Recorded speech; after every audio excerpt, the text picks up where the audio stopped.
Vigo County school leaders are finalizing where they will make budget cuts. Over the last several months, we've been covering the corporation's financial struggles.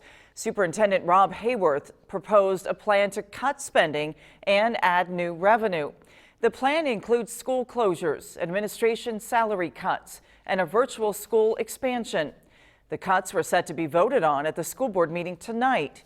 News 10's Sarah Lehman was there. She joins us now live with why they were not voted on and what you could see going forward. Yeah, Patrice, the big item on the agenda tonight was the discussion and potential vote of those spending cuts. But before the meeting even started, the board went ahead and took that off of the agenda. They say they just have a lot of questions that they still want answered before they can make a vote.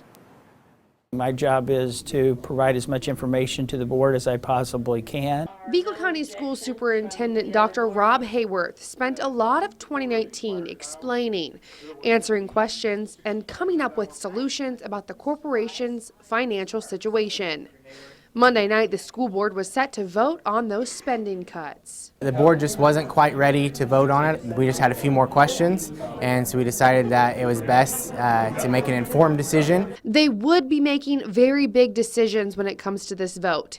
It's something they all know needs to be looked at and considered carefully. Now, when you think about taking buses and putting them in service for another year, when you think about the setting up of a committee that's going to look at school closure, the emotional issues surrounding the closing of schools, that's not anything to be taken lightly. And so we would like to get it as right as we possibly can. The referenda for the school passed in November, but these spending cuts still need to happen to get the corporation back in the right financial place. What makes the referenda work is combining it with those spending cuts.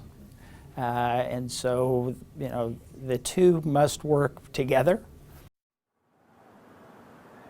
And there were a lot of people at the meeting tonight, and you could tell that a lot of them were there to hear about these spending cuts, because when the board announced that they weren't going to be voting on or even discussing this topic, you could hear the whispers and the murmurs and the people a little confused and also a little upset that they weren't going to be discussing it tonight.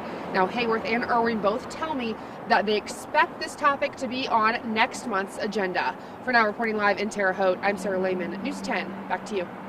Also at tonight's meeting, several organizations donated to the corporation's backpack program. In total, $5,600 was donated tonight. The backpack program feeds students on weekends and during school breaks.